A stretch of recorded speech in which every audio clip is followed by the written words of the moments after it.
duty may take. May it be in the mountains, in the seas, or communities, serve with dignity, serve with honor, serve with love. Para sa iba pang mga balita at impormasyon, manatiling nakatuto. Tapat sa pag-uulat. Radyo Pilipinas. Radyo Publiko 738.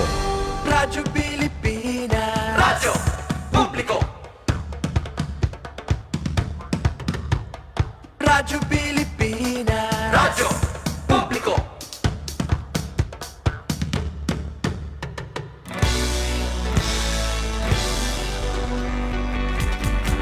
Mahalagang mga balita, napapanahong impormasyon. Kami ang inyong gabay pag may bagyo at sakuna. Serbisyo ng gobyerno kapag may nangangailangan.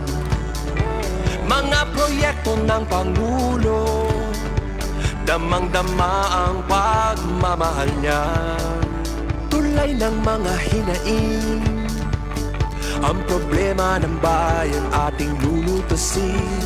Tulay sa himpapawid, tulay ng pagbabago.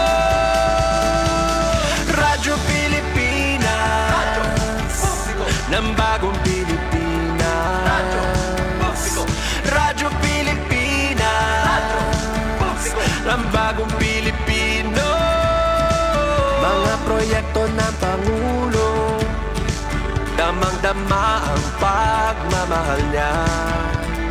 Radyo Pilipinas, Radyo Publiko, ang boses ng Pangulo.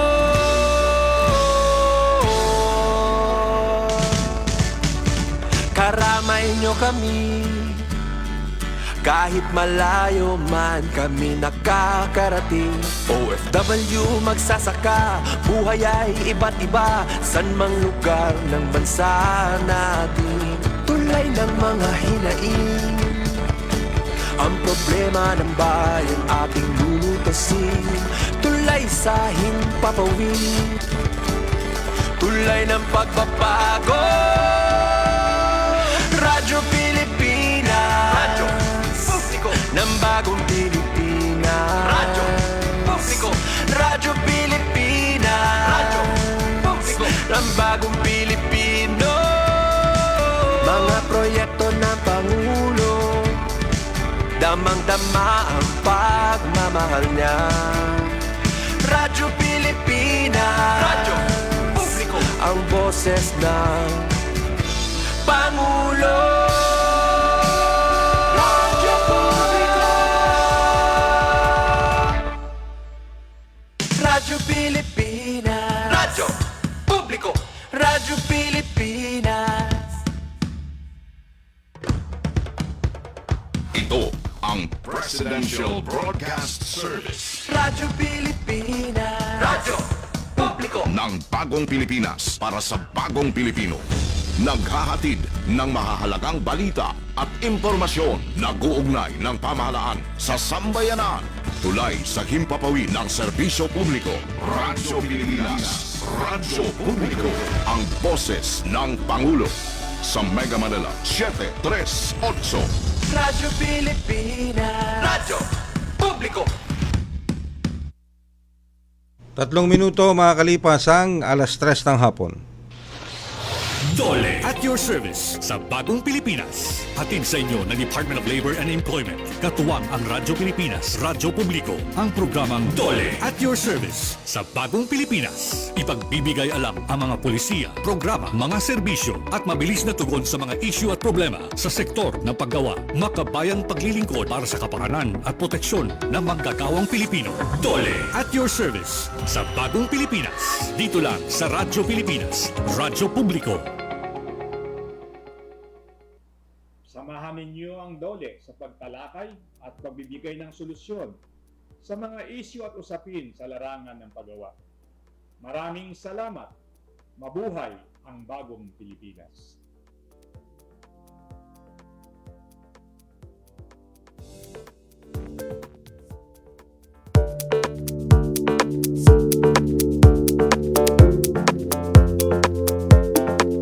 Muli po nating napakinggan ano po ang mensahe ng ating butihing kalihim ng Department of Labor and Employment, Secretary Bienvenido Laguesma. Magandang hapon po, Bagong Pilipinas. Ako po ang inyong lingkod, Ray Sampang. Samahan niyo po kami ngayong araw na ito para sa ika-19 na episode ng Dole at Your Service sa Bagong Pilipinas.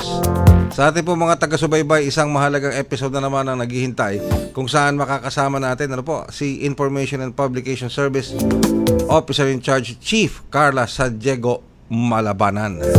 Magandang hapon sa iyo. Good afternoon, Miss Carla. Magandang hapon din po Sir Ray at syempre magandang hapon din po no, sa ating mga taga-subaybay. At ngayon po sama-sama po tayo sa isa na namang oras ng pagbabahagi ng iba't ibang mahalagang balita at kaganapan syempre mula pa rin sa Dole.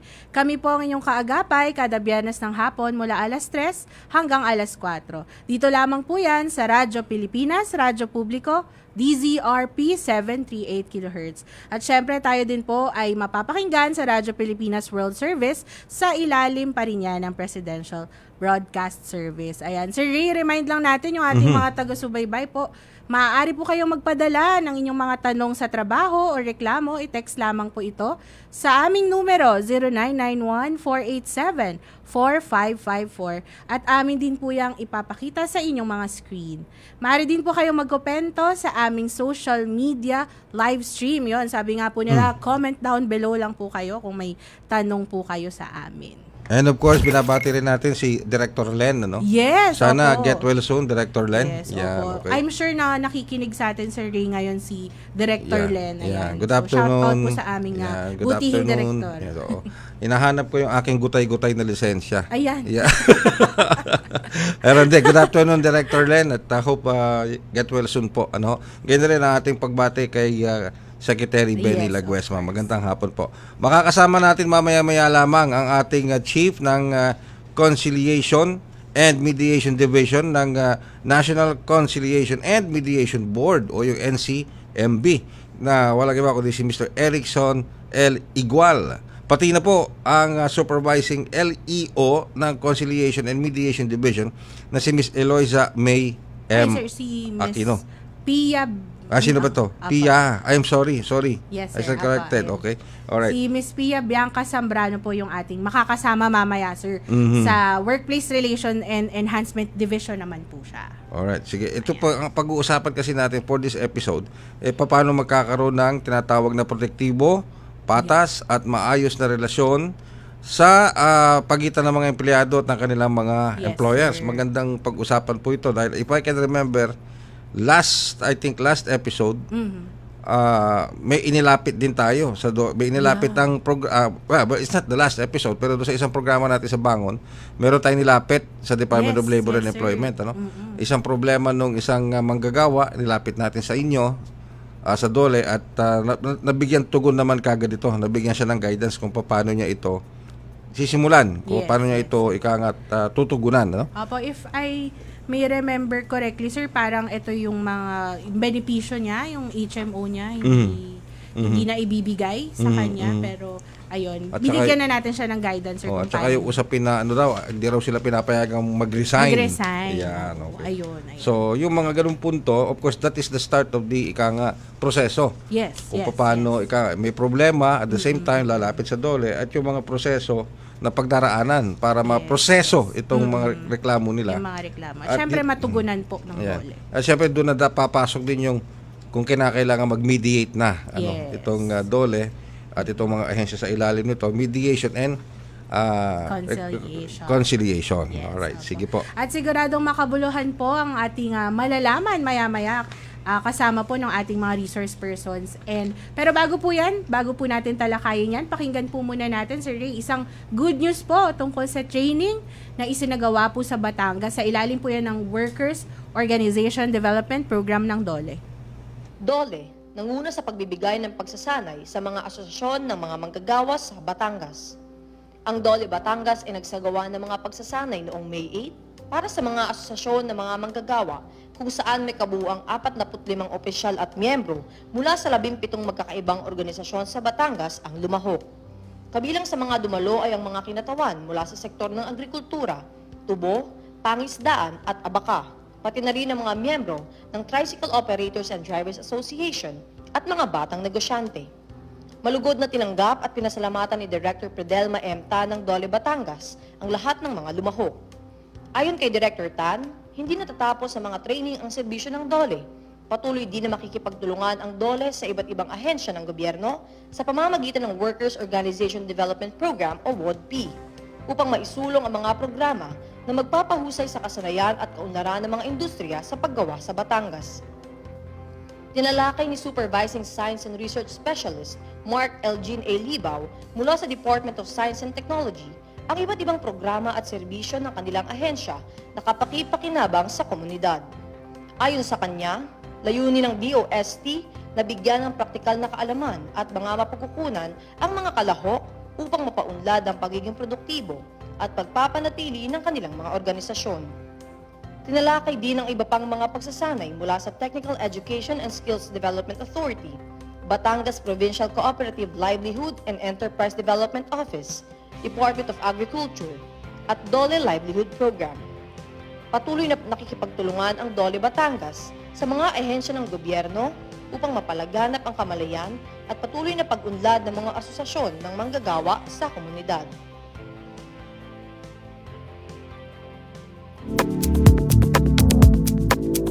Paras po natin 11 minuto, 15 segundo makalipas ang alas 3 ng hapon. Napakagandang balita nga yung napanood natin Ma'am Carla. Nakakatuwang malaman na maraming asosasyon ng nagtutulungan o nagtulungan dito sa programa ng Department of Labor and Employment. Yes, sir. Ito pong Workers Organization Development Program, isa din po to sa mga programa ng DOLE na nakatuon po para sa ating mga organisasyon, mga union, no? So, at related nga po dyan yung ating pag-uusapan dahil related din po sa labor and relations itong ating topic for the day. At ayun, marami tayong malalaman na mga mahahalagang impormasyon sa programa po natin ngayong hapon dahil makakasama po natin, sir, Chief ng Conciliation and Mediation Division ng atin pong DOLE National Conciliation and Mediation Board na si Mr. Erickson Igual. Pati na rin po, makakasama rin po niya ang ating Supervising Labor and Employment Officer naman from the Workplace Relations Enhancement Division na si Ms. Pia Bianca Zambrano.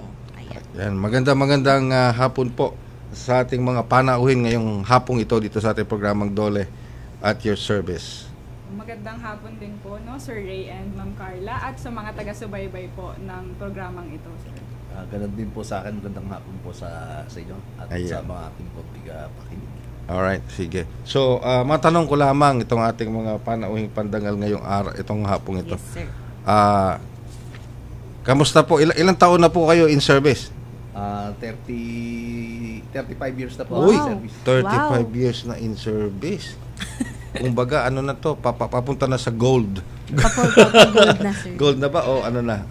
Ano yun? Kasi may kinaklasify kami dyan no? Pag silver, tapos bronze, silver, gold, meron pa kami platinum. Wow. Yun, yung bang elementary pa lang ako nagtatrabaho na siya, parang gano'n. Alright, sige. Sige, isa po sa mga pinagmamalaki ng NCMB, yung pong kanilang pangunguna sa pagkakaroon ng tinatawag na industrial peace. Yes. Yeah. Sa mga lugar ng paggawa.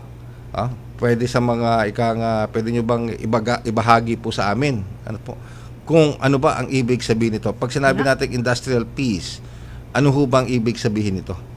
Ang NCMB po ang pangunahing alternative dispute resolution arm ng Department of Labor and Employment. Meaning po, ang aming ahensya ay may mga programa at serbisyo na naglalayo na siguraduhin na magkakaroon ng industrial peace through preventive saka yung sa conciliation services po namin kung hindi na maiiwasan.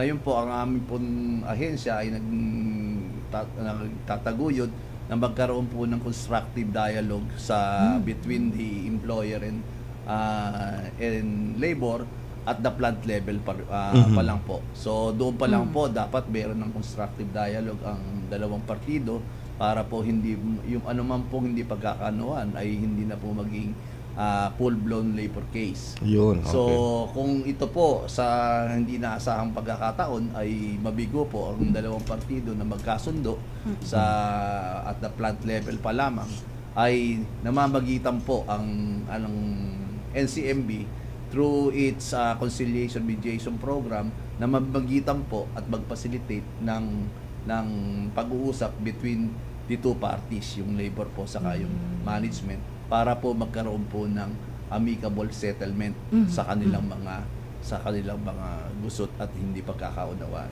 Mhm. At sa yung pong approach na yan ay para siguro na magkaroon po at mga panalitili po yung industrial peace sa mga kumpanya. Mhm. Alright.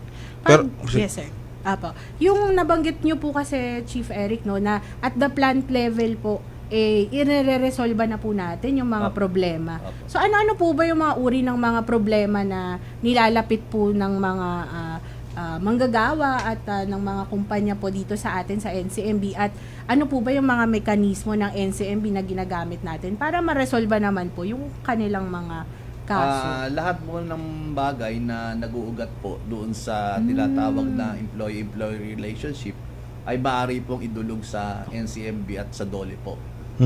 Ibig po sabihin nito, kung yung sa employee-employee relationship ng mga concern, ito po yung mga money claims na nasasaklaw po ng mga labor standard laws, no, yung termination of employment po sa labor relation, at kung sa pamamagitan po nung mga concern nila dun sa right to self-organization, ito po ay may idinudulog din sa aming tanggapan, no. So yung mga unfair labor practices sa mga pagawaan. Meron po kaming mga mekanismo at programa na ang employer po, ang manggagawa po at ang employer o kaya ang union ay maaari po mag-file ng request for assistance under po noong programa ng Department ng Single Entry Approach. Ngayon po sa mga organized establishment po, ibig sabihin may mga union, maaari po silang mag-file po sa amin ng preventive mediation case at yung pong notice of strike in case of labor union or notice of lockout naman sa para po sa mga employer. At lahat po ito na mga proseso po na to at yung approaches, ginagamitan po ito ng conciliation mediation process na ang ibig po sabihin, ang amin pong conciliator na mediator ay mamamagitan na upang to facilitate yung discussion between the employer and the employee para po ma-ventilate yung kanilang mga concerns and eventually magkaroon po ng amicable settlement doon pa lamang po sa kanilang pag-uusap. Okay, sige. Pero ang matanong ko lang po, okay, so mediation, conciliation. Pero sa mediation and conciliation na pag-uusap, sino ang mas binibigyan pansin dito? Yung employer ba o yung employee o depende sa kaso na ilalapit? Ang ahensya po namin ay tinitingnan po kung ano po yung karapatan ng empleyado at yung karapatan din po ng employer. So doon po ang pagtingin at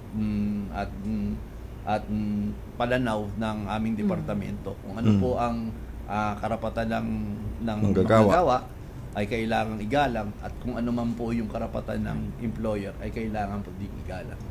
So doon po yung aming pananaw para po balanse. Isang pahabol na lang na tanong, Ma'am Carla. Sa mga kaso ng paghaharap ng employer at employee, may mga instances ba na nagsisimula yung complaint sa discrimination? Kasi meron akong nasumpungan na kaso na ganyan eh. Nadidiscriminate yung mga worker na kababaihan sa mga kalalakihan. Meron naman pong mga batas dyan at regulasyon na nagbabawal po kung ano man po yung diskriminasyon lalo sa concerning sex at gender. So yan po nasasaklaw naman ng mga regulasyon at yan po ay tinitingnan din po ng aming ahensya kung paano ma-resolve. Ayun, sige. Pero ano pa yung mga naging benepisyo na natanggap ng mga manggagawa at mamumuhunan buhat ng may patupad ito mga mediation na conciliation at mediation program ng MCMB. Simula po nitong taong 2025 po, ang NCMA po ay nakapagtalaga na po ng 111 pong bagong preventive mediation case o PM case at 36 po na bagong notice of strike mula po Enero hanggang April, at dito po ay nakapagtala na po ang NCMB na settlement rate na 71%, which is sa aming For the palagay first, ay mataas medyo meron satisfactory na po yung aming 71% para For sa the taong first 4 year. for the first for months. January po to April 2025. Itong taon okay. na to. Okay. Nung pong last year, on the same period, maalala nyo kaya kung ilan percentage? Mga 72 din po kami yung overall po namin na settlement rate. Okay. Bukod po dito, nakatanggap din po kami ng 15,000 na request for assistance. Same period din po na sa ilalim po ng SENA program. At ito po ay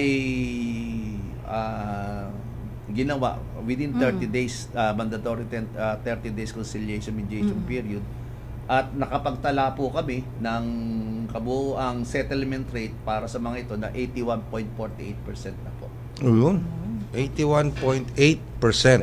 Yun, okay. For the first 4 months, sir, mataas na to. But Mataas, syempre, oo. talagang ang target natin dyan, 100. Siyempre, di ba? Ayun. So, ayun po. Sir Eric, meron po kung tayong mga recently settled na mga cases, yung DOLE po through NCMB. Ito nga po yung para sa mga organization po like ng UERM, UST Lyceum, at pati na rin po yung sa United Pulp. Yun. Share nyo naman, sir, ano po ba yung naging pangunahing concern po nung ating mga union na idinulog po sa atin dito sa NCMB? Lahat Ayan. po ng kasong ito ay idulog po sa amin within this year, at ito pong 4 na kaso na po na ito ay na-resolve namin this May. Yun. So, ito pong Mayo na to, 4 na po kaso yan ay concerning sa collective bargaining agreement po ng mga CBA. kumpanyang ito. Okay. So, pag sinabi pong collective bargaining agreement, ito po nangangahulugan lang na dalawa na primary concern ng mga empleyado ay yung kanilang mga economic benefits na kanilang marireceive mula sa kanilang mga employer sa pamamagitan po ng negosasyon. At ito po ay dinulog sa amin dahil po nabigo po yung dalawang partido na magkasundo na sila At their lamang po level. at their level. Kagaya po ng nabanggit nyo, very substantive po yung naging agreement po dito, amicable settlement, particularly kung mabibigyan ko kayo ng detalye, ito pong UST and the faculty employees union nagkaroon po ng settlement dito kamakailan lang, kung saan yung unang deadlock issues dyan economic ay mga around 7 items. But through the facilitation and cooperation ng parties, facilitation ng NCMB, na reduce po yan sa 2 main issues, yung pong salary allocation ng salary rank upgrade at yung pong hospitalization benefit. So nagkasundo po doon ang dalawang panig na doon po sa allocation ng salary rank upgrade na nangangahulugan, natataas po yung sahod ng kanilang mga manggagawa base po doon sa share nila sa tuition fee increases. At ito po ang isang mahalagang nakuha ng mga empleyado, ito pong hospitalization benefit, kung saan nagkasundo po ang UST at ang kanila pong faculty union na magkaroon na po ng annual fund para sa kanilang hospitalization in the amount of starting is 21 million, which is will cover na mayroong tier ng coverage. Yung simula ng coverage nila is 100% for the first 10 million utilization. At yung pong pangalawang tier is kapag tumaas na ng 16 16 million to 20, ang magiging coverage ay 750,000. And yung pong pangatlo, Ang laki kapag nun. na 21 million na po yung coverage, bababa po yung coverage ng 75. Ay 500,000. So dito po, dahil po nagkaroon sila ng agreement dito, kung ma-deplete na po itong 21 million na ito, ay magkakaroon pa rin ho sila ng benepisyo na base benefit ng 150,000 for base benefit, and for critical cases 50,000. Ito po ay trial period for 2 years, at kung sila ang makikita nila ay maganda ang utilization, maaari pa pong improve sa susunod na negosasyon ng between the two parties. So dahil po diyan, alam naman po natin na sa panahon ngayon, napakahirap magkasakit. Yes, Ayaw po very important po. ayaw po natin na magkasakit. Subalit kapag andyan na po yung sitwasyon na tayo magkakasakit, nakakasigurado po tayo na meron tayong pang-cover na hindi na madideplete yung savings ng mga manggagawa, dahil ito po, itong benepisyo na to ay exclusive for medical and expenses incurred at the UST hospital. So doon sa UST hospital po, doon na po sa meron pong ilan for emergency cases, maaari pong sa agreement, sa understanding, depende po sa magiging guidelines. Pag emergency cases, maaari doon po sa hospital na yun. Pero po yung mga pwede mang schedule, alam naman po natin na primary hospital din ng UST ay maganda pong benepisyo ang nakuha ng mga manggagawa, dahil nanonood din po sa kanilang cooperation sa pakikipag-usap. Malaki yun. Yes, sir. Ngayon po, ito po, i-execute po nila yung CBA nila, at magkakaroon na po ng panibagong negosasyon sa 2025 yata. Nitong taon na to, magsisimula na rin yung next negotiation nila. So another improvement po yun. Ayun. Malaki yun, Sir Ray, no? Malaki. Kasi Kaya gusto ko 200 itanong lang ata gusto yung ko akin, matanong, manabanggit ni Sir na 21 million. Yes po, yung Saan nanggaling yung 21 million? Iyon po yung fund po Kasama na sa shares. sa pagkakalang po sa tuition fee increase So, po yun. Kapag hindi nagtaas ng tuition fee, hindi malalagyan ng Hindi po, pondo yung meron 21. na po yun, taon-taon po yun. Taon-taon na yon. So sigurado na yon, secured na yon. Seed fund na yon. Pag nakakapag-usap talaga, Sir Ray, ng maayos ang mga workers Oo, and yung galing. employer sector, maganda talaga yung nagiging epekto nito Tsaka sa tama yung ating sabi mga ni manggagawa. Sir, no? Talagang bukod kasi sa pangangailangan sa pagkain sa pang-araw-araw, isa sa mga malaking allocation na napupunta dun nakukuha sa sweldo ng trabahador yung kalusugan, Yes, gamot, sir. check-up, etc. Malaking bagay. Diba? So, okay kasi sa mga government employees katulad namin kung wala kang HMO, ang umaasa ka lang PhilHealth. Yes. Diba? PhilHealth lang magpakatotoo tayo, gano'n lang kalaki na ibibigay ng PhilHealth, no? Although may mga benepisyo, pero hindi mo maasahan na buong coverage. Hindi katulad ng HMO, kapag may tulad niya, may kausap ka na private employer o ng organization, may CBA kayo. Yes. Sa government naman po, doon sa mga hindi nakakaroon, yung CBA sa private sector yon. Yes. Sa government, yung tinatawag na CNA. CNA naman. Yan, Collective Negotiations Agreement. Ayun po, dagdag ko lang din po dun sa ating questions po, no, sa ating mga kasamaan sa NCMB. Sir Eric, nabanggit nyo po kanina na sa NCMB po, at the plant level, gusto po natin na naayos na po kung ano man po yung problema ng ating hanay ng manggagawa, pati na rin po ng kanilang employer. Ano po ba yung pakinabang na sa level pa lang po ng NCMB, nabibigyan na po natin ng tugon yung mga reklamo po ng ating mga manggagawa at employer, sir? Ito po yung sinasabi na sa planta pa lang ay dapat na natutugunan ang mga karaingan ng manggagawa. Gayon din po yung tugon ng management sa kanilang mga concern, no? Ito pong conciliation mediation services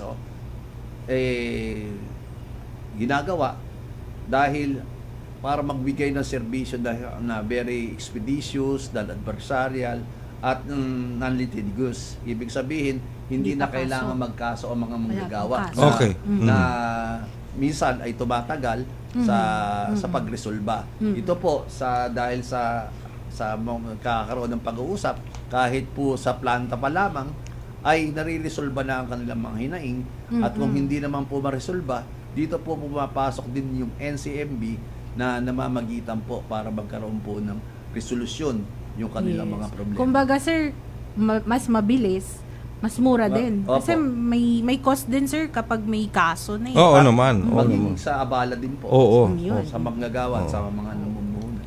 Alright. Ayan. Okay, sige. Pero kanina nabanggit ni Sir Eric, no. 71%, 72% yung kanilang success rate. Yeah. Tama, no? From Preliminary January from January to April. So, gaano ba kadami yung mga nagpupunta para hingiin ng tulong ninyo ng NCMB?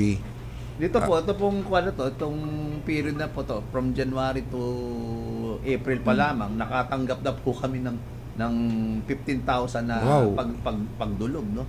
Sa request for assistance pa lang po yan. Doon po sa 15,000 na yun, Sir Eric, ano po yung usual na inirereklamo? Ang karamihan po dyan ay yung mga money claims. Nako, money claims talaga. Sa kanilang mga Money sweldo, claims sa talaga. mga benepisyo, Oo. no, yung termination po ng employment, yung pagtatanggal sa trabaho, yan po ang karamihan na reklamong idinudulog po doon sa request for assistance. Doon po naman sa preventive mediation cases, basically, yung po mga paglabag sa karapatan ng mga mag-organisa, at yung naman po sa karamihan ay yung pong hindi po pagkakaroon ng agreement sa collective bargaining negotiation. Alright, sige. So, ano talaga, yung pasweldo talaga, no? Yun ang pangunahin. pasweldo, sir. Opo. Kasama na po dun yung yung mga bonuses na hindi na ibibigay. Lahat po ng nakapaloob po sa labor standards na tinatakda ng batas, at bagim po doon sa mga company policy and yung CBA provision. Ayun. Okay, sige. Marami pa ho tayong pag-uusapan Yes. dito sa ating episode na ito ng Dole at your service. So wala pong bibitaw, tutok lamang, magbabalik po kami makalipas lamang ang ilang paalala. This is a public service announcement. Sa nararanasan nating matinding init ng panahon, maging ligtas at iwasan ang heat exhaustion at heat stroke. Regular na uminom ng tubig.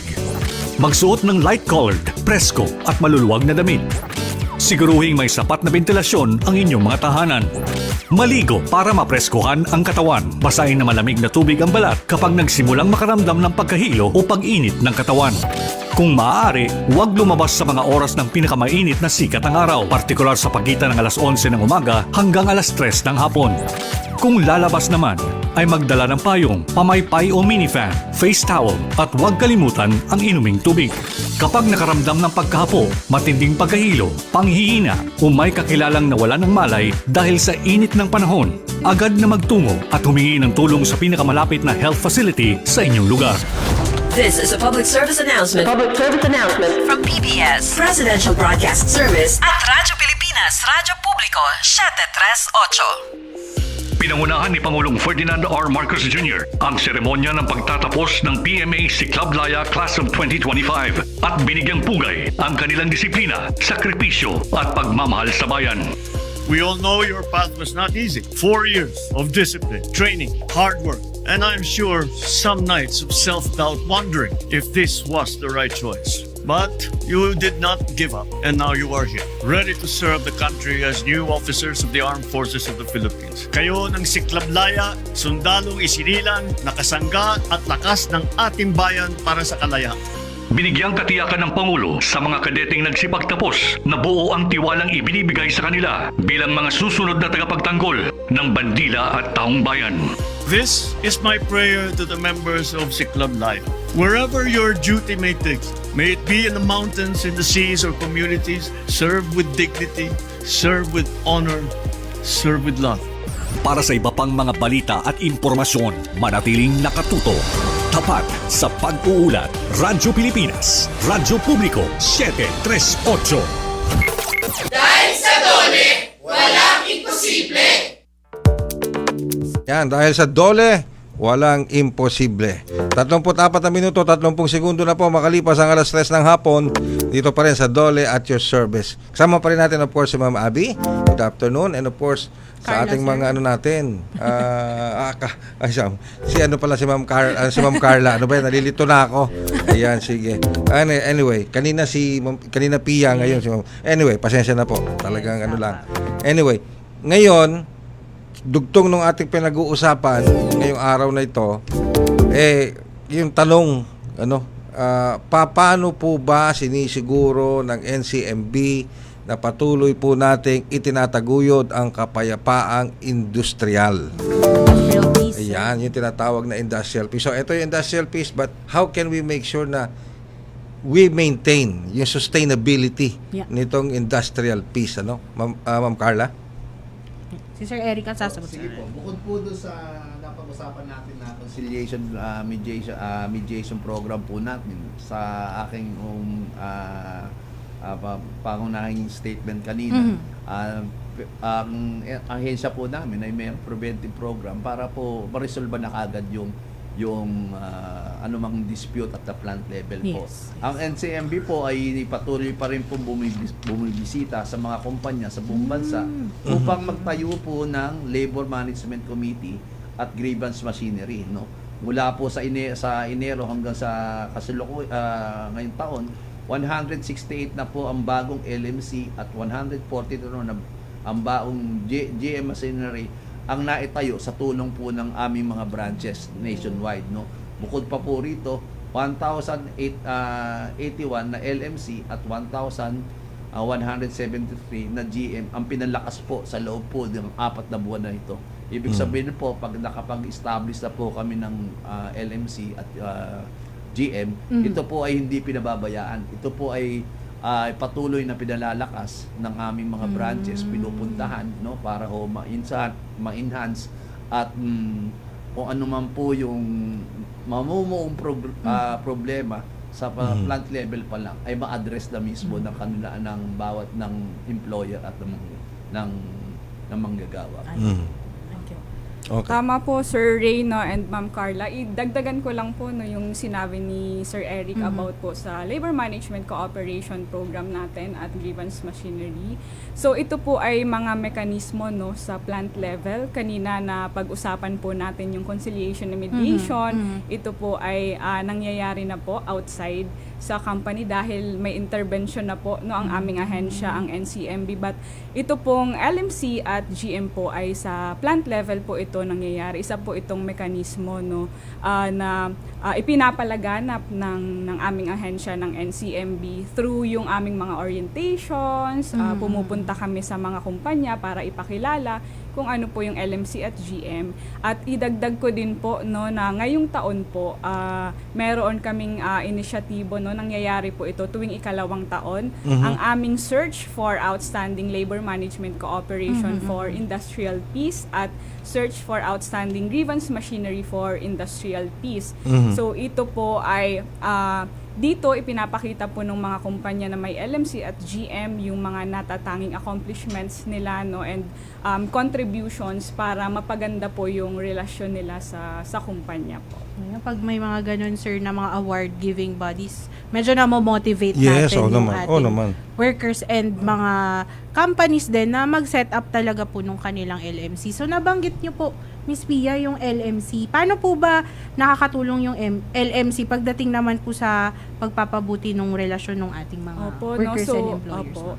Yung LMC, ma'am, no, isang napakagandang programa ng NCMB at napatunayan na epektibo talaga sa pagsigurado na maganda yung nagiging relasyon ng management po at ng workers. So, kapag mayroon po tayong LMC sa kumpanya, parang isa po itong committee, no, sa loob ng kumpanya na may representante mula sa hanay ng mga empleyado at meron din po sa hanay po ng management na dito po kapag may concern po si empleyado about sa kanilang trabaho, pwede po nila yung pag-usapan sa LMC para po masiguro na naa-address po or nabibigyan ng solusyon yung mga problema po ng empleyado. Bukod po doon, no, kapag mayroon po tayong LMC, sa loob po ng LMC, pwede po silang bumuo dito ng mga committees, no? Iba't ibang committees po ito na mag-a-address doon sa specific issue. Halimbawa po, pwede po na mayroon tayo sa Employee Welfare Committee,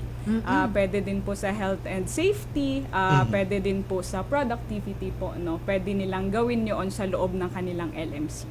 Ayun. So marami palang masasaklaw, Ang dami. sir, no? Marami. Para sa workers' welfare, Yes. no, in general. Pero sa inyo pong datos, Ma'am Pia, gano'n na ba karaming kumpanya o employer sa bansa ito ang masasabi nating may kani-kanilang LMC na? At paano din ba tinutulungan ng NCMB ang mga challenges sa pagsusulong nitong LMC program? Opo. Sa atin pong datos, no, mula sa aming 16 regional branches, dahil meron po kaming branches sa iba't ibang region po dito sa ating bansa, no, as of April 2025, meron na po tayong 5,638 existing LMCs po, no, ito Ang sa dami na rin, buong bansa po. Yung 1,694 po dito ay nagmumula sa organized companies. So, ito pong mga organized companies, ibig sabihin sila po yung may mga union na kumpanya. At ang 3,944 po dito ay nagmumula sa unorganized companies naman. So, pag sinabi po nating unorganized, ito po yung mga kumpanya po na wala pang union po. So, ang ginagawa po ng NCMB, no, para maipagpatuloy yung pagiging epektibo ng aming LMC program, meron po kaming 16 regional branches. Ang aming pong mga personnel, ang aming pong mga empleyado doon sa aming 16 regional branches ay nagkakandak sila ng, kung tawagin po sa amin ay enhancement and monitoring activities. So, ito pong mga activities na ito ay pinupuntahan po talaga nila yung mga companies na may LMC to check, tinatanong kung may mga struggles, may mga nagiging problema po ba yung LMC, at nagbibigay din po kami ng intervention, no? Nagbibigay kami ng suggested na solusyon para kung may difficulties po or kung may problema po ang kanilang LMC, ma-address po natin at maipagpatuloy po yung pag-function po ng LMC, pagtulong sa kumpanya na mas mapaganda yung relasyon po nila. Oo. Ma'am Pia, kanina nabanggit mo, magkakaroon tayo nung 2025 Twin Search for Outstanding LMC and Grievance Machinery for Industrial Peace. So, ano po ba yung layunin nung natin na to, yung kompetisyon, at sino po ba yung pwedeng sumali dito sa ating Twin Search, kung tawagin natin? Yes po, ma'am. No? So, this year nga po, 2025, tulad ng nabanggit ko, meron kaming search for outstanding LMC and GM. Ang pinakang layunin po talaga nitong aming activity na ito ay maipagmalaki ng mga LMC at GM yung mga naging accomplishments nila, kung paano sila nakatulong na mas mapaganda yung relasyon, magkaroon ng bukas na komunikasyon, ng konsultasyon po, no, sa loob ng kumpanya. So, dito ipapakita nila sa amin, or doon po sa kanilang entries, ipapakita nila yung mga naging accomplishments nung LMC po, nung mismong mekanismo. Tapos, ito po, para po sila maka-join dito sa aming search, may requirements po na dapat po yung LMC at GM ay umiiral na sa loob ng kumpanya sa hindi bababa ng 3 taon. So, dapat existing na po yung LMC. Requirement din po na yung LMC at GM, yung kumpanya po ay walang pending case o nakabinbin na kaso po sa DOLE offices, sa NCMB, sa NLRC, at isang importanteng requirement din po ay dapat registered sila tulad po sa DTI or sa Securities and Exchange Commission. Oh, ayun pala. Wow.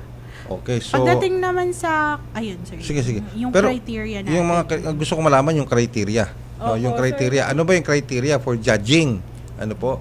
At yung matatanggap. Kung ano ba yung matatanggap ng mga awardees? Sige nga. May cash ba yan? O ano ba yan? Ano ba yan? Yun. Sige.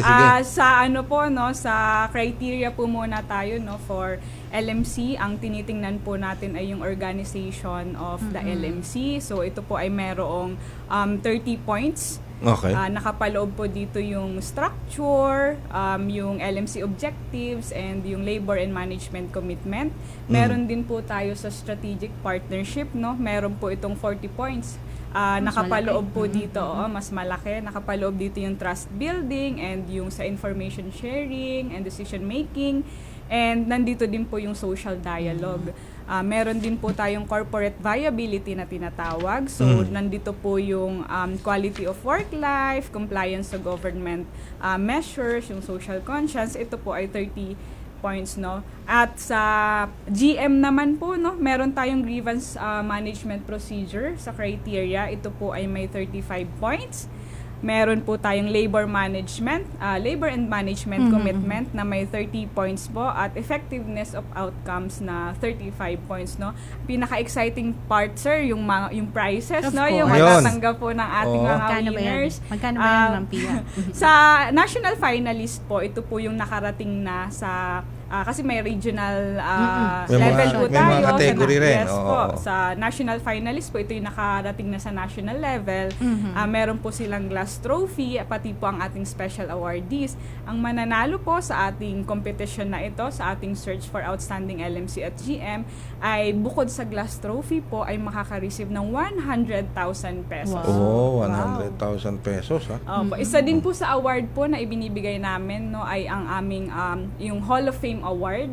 So ito po yung pinakamataas na award na pwedeng ma-receive ng isang LMC. Ilang at beses kang GM. dapat manalo para bago ka ma-declare na Hall of Famer? Para po ma-declare na Hall of Fame awardee ka po, ay dapat manalo ka po ng 3 beses. Tatlong beses. At ilan na tayo nabigyan ng Hall of Fame? Medyo marami-rami na din po, sir, tayo nabigyan ng Hall of Fame award po, no.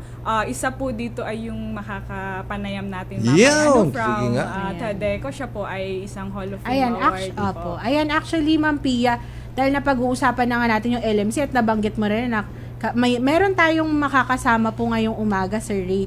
Siya po ay Hall of Fame, ngayong hapon pala, Hall of Fame awardee noon pong 2024 Twin Search for Outstanding LMC and Grievance Machinery for Industrial Peace. Ayan, si Miss Vermeline M. Bilog, Senior HRMD Manager ng Tagum Agricultural Development Company, if I'm not mistaken, Davao. Yes. Sa Davao, ayan. Sa Tadeco. Yes, Tadeco. Ayan. So, nandito na siya kasama na natin siya ngayon. Okay, magandang hapon po, Miss Bilog. Kami po ang inyong mga lingkod, Ray Sampang, and of course, Ma'am Carla, dito po sa programa Dole at your service. Good afternoon po, magandang hapon po. Alright, maraming salamat po sa pagpapaunlak ninyo dito sa ating programa, Miss Bilog. And of course, ang unang tanong po namin, ano pala kayo? Hall of Famer na pala kayo, no? Talaga naman, 3 beses, ha? Unang tanong po namin, ano ba yung ano ba itong yung LMC at Grievance Machinery for Industrial Peace na best practices ninyo sa inyong kumpanya? Uunahin ko po yung sa LMC, no, sa Labor Management Cooperation. Marami-rami po ang program namin, but I think siguro po ang mas napansin ng mga judges is we have our version of, if the country has SONA, kami naman po meron kaming SOFA, State of the Farm Address. So, twice a year, nag-meet po kami. Initially po, this is a management-initiated program. But eventually po, napag-uusapan sa LMC, so mas napaganda po yung programa. So, nabigyan po ng magandang role ang union, kasi po organized po kami. We have 2 unions, isa po sa supervisory at isa din po sa rank and file. So, through LMC po, na-expand po yung programa namin sa SOFA. So what we do, since nag-start po siya ng 5 in the morning, isang oras lang po kasi siyang tumatakbo na program. So ang nagpo-provide po ng pagkain para dun sa mga participants ay ang union. And then nagre-report po yung management kung ano na po yung estado ng farm versus dun sa target natin for the year. And then may role po doon ang union kung saan sila po yung nagbibigay na ini-express po nila yung commitment nila, yung ano yung mga gagawin din nila para makapartake doon sa accomplishment or achievement ng target for the year. So over the years po, naging naging paano ba siya sa tagal? Naging parang it has become relevant po sa programa namin kasi parang iba kasi yung ownership ng mga workers kung ang nakikita at naririnig po nila nagsasalita sa harap nila is yung kasamahan nila sa union. Yan, parang So, feeling sila empowered na rin. Yes. And they are so involved po dun sa target talaga. Hindi yung binigay mo lang yung target. Hindi mo naman siya ginawang participant dun sa accomplishment or achievement ng target na yun. Ang ganda. So, yun po. Ang ganda, Ma'am Carla, no? Ma'am Vermeline, Yes sa tingin po. niyo po, gusto ko pong malaman kung ano po sa tingin niyo, bakit po ba importante na meron tayong mga mekanismo ng LMC o Labor Management Cooperation dyan po sa plant level o sa atin pong mga kumpanya? Ma'am? Well, basically sa experience namin, no, mas actually dumadali yung trabaho ng HR. Kasi pa like sa setup po namin, we have 12,000 workers. So pag halimbawa po isang HR ka lang, kakausapin mo yung 12,000. So kahit na lang 10 may problema isang araw, madami-dami din po yun. It will eat up your time. Pero pag may ano po tayo, may LMC po tayo, yung mga union natin, ginagather nila yung problema nila. And then since we meet regularly, so yung problema nila mismo na pag-uusapan, na present talaga yung representative ng management, present talaga yung representative ng mga manggagawa, so mas mabilis po yung pag-address dun sa problem na dala-dala po nila. And even outside the regular meeting, since we meet man on a monthly basis, so even outside the scheduled meeting, anytime pwede naman silang pumunta sa opisina, bit-bit nila yung mga problema. And if I may share, sir, ano ba yung, to me as an HR practitioner, ano yung pinakamas napadali dahil sa LMC? Dumating po ako sa kumpanya at naging parte ng CBA negotiation team mga 2002. So during that time, umaabot po kami ng 6 to 8 months bago po magkapirmahan ng CBA. But ang pinaka record-breaking namin sa CBA negotiation is natapos lang po kami ng 45 minutes. Wow. At nag-schedule 45 na po minutes kami lang?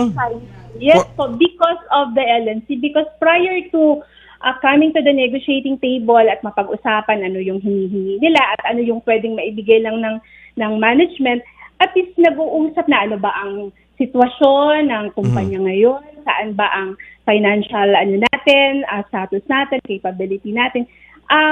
Even po yung pagbibigay ng bonus, bago po siya binibigay, nagpe-present po kami, kausap po namin ang mga representative ng union and even few of their members, pinipresent po siya kung based dun sa target na sinet natin for the year, ano ba ang narating natin? Ilang number of boxes ba ang na-produce natin? Because we are producing bananas po. Now, so alam po nila and then there is a established formula kasi. So, halimbawa kung na-meet mo ito, so you are entitled to 2 months, ganyan kasi siya. Or kung hindi naman, andito ka lang na level, isang buwan at isang 1.5 month lang or 1 month lang, depende po. So, alam nila, marunong din po sila mag-compute. So, at least po, napapadali po talaga siya. Okay. So, pagkabigay po ng bonus, napag-usapan na sa LNC kung magkano talaga ang inabot. Alam na din po nila kung magkano yung i-expect nila pagdating ng December or pagdating ng May.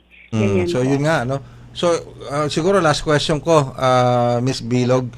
Yes, Saan nangyari ngayon dyan sa LMC at sa mga prosesong ginagawa ninyo dito sa ating mga manggagawa dyan sa TADECO?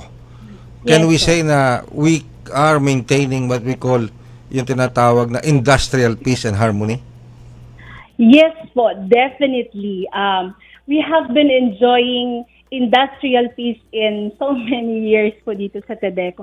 The last strike that we had po was hindi ko na po siya inabot, but it was in the 80s. Based po sa record ng kumpanya, I think it can also be verified sa record ng NCMB, was in 1988. Wow, tagal na. And since Opo. then, Thank God wala po, nang matagal mga na. strike na nangyari. Wala naman po, opo. Yun talaga. Yes po. It's not a perfect relationship. Meron pa rin pong mga hindi na re-resolve na bring up sa pag-uusap no sa mga meetings namin. Pero we just agree to disagree, part muna, then pag-usapan po natin ulit kung kailan tayo ready and we have an answer dun sa concern na yun. But the good thing is, at least po, nag-uusap. Tama. At least nag-uusap. Sabi nga, walang perpekto sa mundo. Merong lalabas na problema. Pero kung paano i-handle yung problema, paano magko-communicate ang management at ang mga workers, that will make a big difference. So maraming salamat po, Miss Miss Bilog. Yes. Maraming salamat po, Miss Vermilin, sa pag-share po ng inyong LMC story. Wow. LMC story ng Tadeco. At syempre sa pagpapa-unlock po sa amin dito sa aming programa sa Dole at Your Service sa Bagong Pilipinas. Ayan. Thank you very much po for having us. Ayan. Ayun po sa ating mga taga-subaybay. Balikan po natin si Sir Eric syempre at kasama rin po natin si Miss Pia. Kung meron po bang katanungan, Sir, Ma'am, dun sa ating LMC, pati na rin po sa iba pang mga programa ng NCMB, paano at saan po ba namin kayo pwedeng makontak? Kung may katanungan po sa LMC at GM at sa iba pang programa ng NCMB, meron po kaming hotline 8252-6262. Pwede din po sila na bumisita sa aming website ncmb.gov.ph at meron din po kaming Facebook page, National Conciliation and Mediation Board.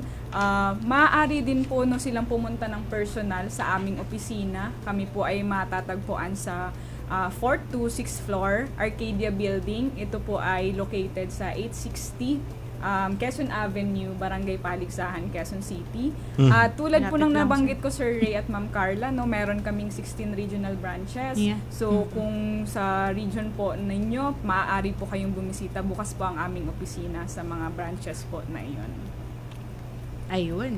So maraming salamat Diyan na po nagtatapos ang ating diskusyon. Yes. Gusto ko man pahabain Yes, sir. Very interesting as we go along. Very interesting. Alam mo, sir, ito yung mga hindi masyadong popular talaga na program and serbisyo ng Dole. Pero dapat malaman. Yes, pero sa kwento po ni Miss Vermilin talagang napakaganda ng impact niya sa ating mga kumpanya.